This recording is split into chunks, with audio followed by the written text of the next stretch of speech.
भारत देश के विश्वविख्यात परम पूजनीय भाई श्री रमेश भाई ओझा हमारे साथ हैं, जिन्होंने एक यज्ञ शुरू किया है ज्ञान भक्ति और कर्म का, जो जाने माने आध्यात्मिक गुरु हैं और भागवत कथाकार हैं। श्रद्धेय परम पूज्य रमेश भाई ओझा का सांदीपनी आश्रम पोरबंदर में स्थित है और वहाँ से आध्यात्मिक विरासत और धरोहर को आगे बढ़ाते हुए एजुकेशन एक्सीलेंस की तरफ भारत देश को वो ले जाना चाहते हैं। भाई श्री, आपनो खूब खूब स्वागत है। नारायण। भाई श्री, सबसे पहले ये जानना चाहेंगे कि एक महायोग बना है 12 वर्षों के बाद में, और ऐसा कहते हैं कि 144 वर्षों के बाद में ये 12 वर्ष का महाकुंभ आया है। इसे आप किस दृष्टि से देखते हैं? कहाँ से प्रारंभ करके 12 वर्ष के कुंभ का 12 आवर्तन होता है, 144 वर्ष, ये महापुरुषों ने नक्की किया होगा। लेकिन 12 कुंभ का 12 आवर्तन जब होता है तो 144वां यह महाकुंभ वास्तव में सभी सनातन धर्मावलंबियों के लिए अत्यंत महत्वपूर्ण समय है। इस वक्त हम जितने हैं पृथ्वी पर, उनके जीवन में तो ये घटना फिर से घटने वाली नहीं है। इसका एक तात्पर्य मैं ये निकालता हूँ कि इसका महत्व हम लोग समझें। देखा जाए तो हम अमृत की संतान हैं, अमृतस्य पुत्राः कह करके हमें संबोधित किया गया है। भगवान अमृताशी भी है, अमृतांशः भी है विष्णु सहस्त्र नाम के अनुसार, और हम भगवान के अंश हैं, तो हम अमृत की संतान हैं। मर्त्यलोक में हैं और मरण धर्मा शरीर में रह करके हमें शाश्वत की खोज करनी है। उसका अवसर देता है ये अमृत कुंभ। समय का अपना महत्व होता है। रोज प्रातः काल ब्रह्म मुहूर्त, ये हमारे लिए अमृत बेला है। यदि उस समय का हम पूरा लाभ उठा सकें तो निश्चित रूप से न केवल आध्यात्मिक लाभ होता है, भौतिक जगत में भी बहुत ज़्यादा प्रोग्रेस हो सकता है। प्रातःकाल उठ करके ध्यान करें। अरे आप अपने काम का ही चिंतन करें, आज मुझे क्या क्या काम करना है, किस तरह से करना है। तो उस अमृत बेला में जो कुछ भी हम सोचते हैं, जो भी हम करते हैं, उसका बहुत विशेष फल हमें प्राप्त होता है। ये जिनको अनुभव है उनको है ही है। उसी प्रकार ग्रहण इत्यादि जो पर्व हमारे सामने वो समय उपस्थित होता है, तो उस समय में किया हुआ जप, दान, जो भी हम करते हैं, उसका कई गुना ज़्यादा फल हमें मिलता है। अब भाई, आप गर्मियों के दिनों में ऑपरेशन कराना पड़े तब करते हो, लेकिन उस रिकवरी में और ठंडी के दिनों में ऑपरेशन कराओ और उस समय जो फिर रिकवरी होती है आपके शरीर में, उसमें भी फर्क पड़ता है। चौमासे में आप फसल लो और फिर गर्मी के दिनों में आपके पास पानी के स्रोत है और फसल लो, लेकिन दोनों में फ़र्क तो स्पष्ट है ही है।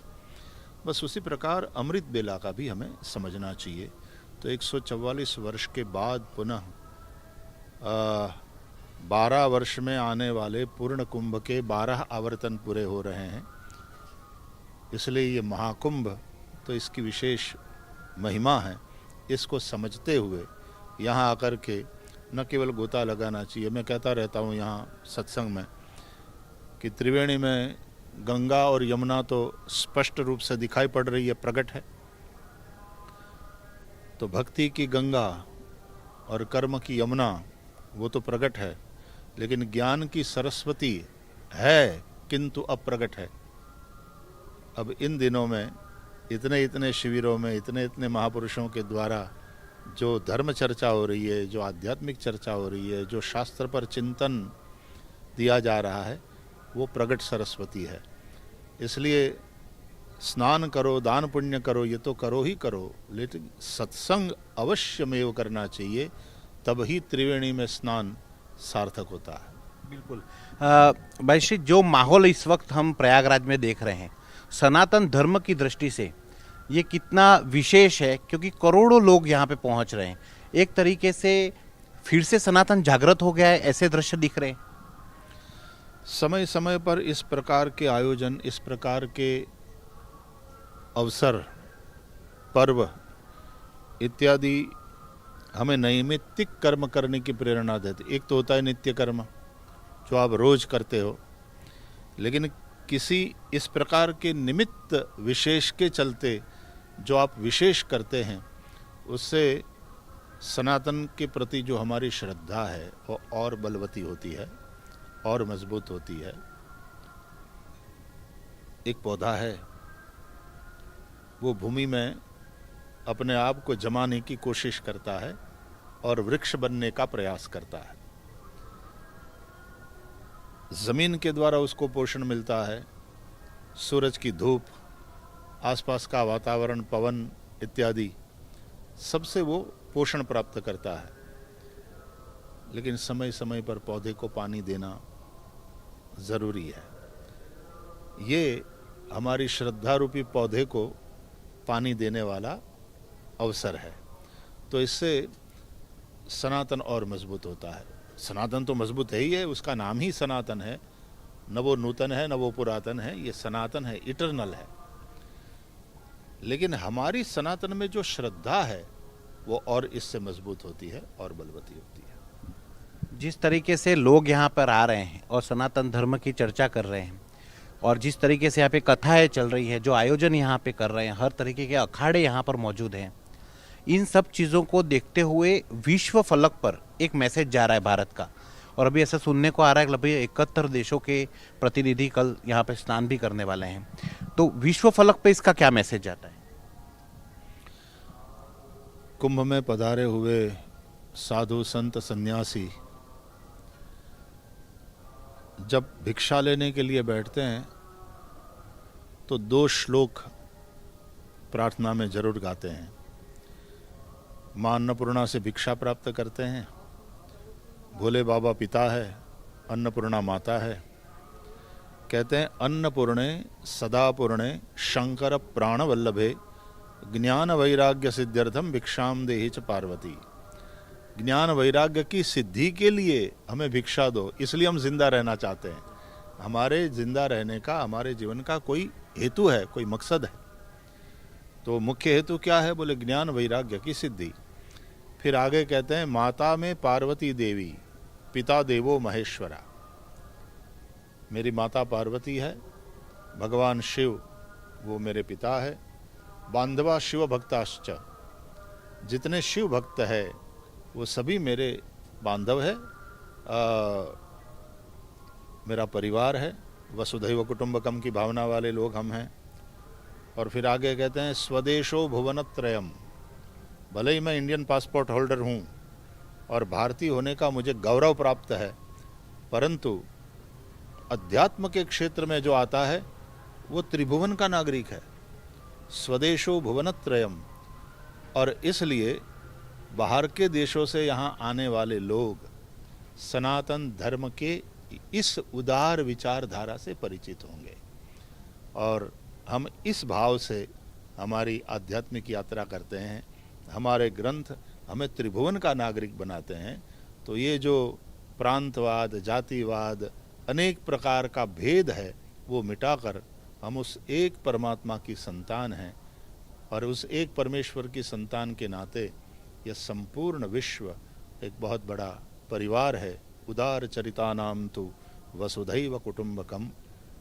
भारत की उस संस्कृति, उस विचारधारा से विश्व को परिचित करने का ये अवसर है। वे सब आ रहे हैं, उनका स्वागत है, वे भी अच्छी तरह से परिचित होंगे। भाई श्री, एक लोगों के लिए संदेश आपके श्री मुख से चाहिए, क्योंकि आपको करोड़ों लोग फॉलो करते हैं, तो यहाँ पर आए तो क्या करें और क्या ना करें, ये आपसे जरूर जानना चाहेंगे, क्योंकि अभी बहुत लंबा समय है, लोग दूर दूर से यहाँ पधार रहे हैं। पहली बात यह है कि प्रयागराज सभी तीर्थों का राजा है, इसलिए हम प्रयागराज कहते हैं। हमारी ये मान्यता है सनातन धर्म की कि पुष्कर ये तीर्थों का गुरु है और प्रयाग तीर्थों का राजा है। आप राज दरबार में जाते हो तो एक अदब होती है उसकी, क्या पहन करके राजा के पास जाओगे, किस तरह से आप वहाँ बिहेव करोगे, ये प्रयागराज है। यहाँ आने के भी कुछ नियम हैं, कुछ मर्यादाएं हैं। उन मर्यादाओं का पालन करते हुए, उन नियमों का पालन करते हुए, जिस प्रकार राजा के प्रति आपका पूर्ण आदर है, तीर्थराज प्रयाग के प्रति पूर्ण आदर और श्रद्धा कि वो तुम्हें प्रसन्न हो जाएगा तो आध्यात्मिक समृद्धि से भर देगा, समृद्ध कर देगा, तो उस श्रद्धा के साथ, उस आदर के साथ, उन मर्यादाओं और नियमों का पालन करते हुए यहाँ आना है। ये मनोरंजन के लिए, एंटरटेनमेंट के लिए नहीं है, ये केवल एक टूरिस्ट बनकर आने की बात नहीं है।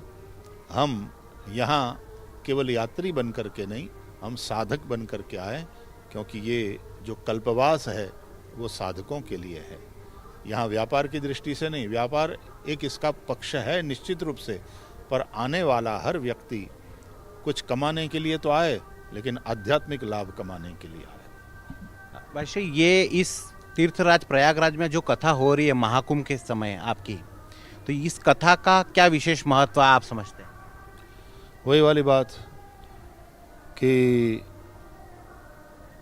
गर्मी के दिनों में आप खेती करो और जब मौसम आवे तब आप बुवाई करो, उसमें फर्क होता है।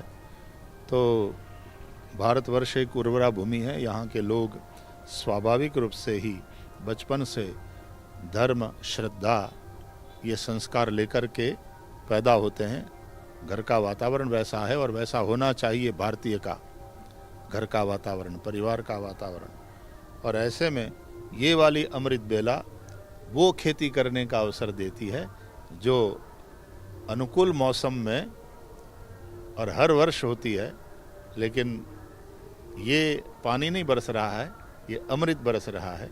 इसमें होने वाली खेती और कुछ बढ़िया फसल को हम काटेंगे, इस भाव से यहाँ पर कथा हो रही है। बहुत बहुत धन्यवाद भाई श्री का, जिस तरीके से उन्होंने कहा कि अमृत बरसेगा और बरस रहा है, उनकी कथा में पहुँच के इस अमृत का आनंद भी लेना है और आध्यात्मिक अनुभूति भी लेनी है।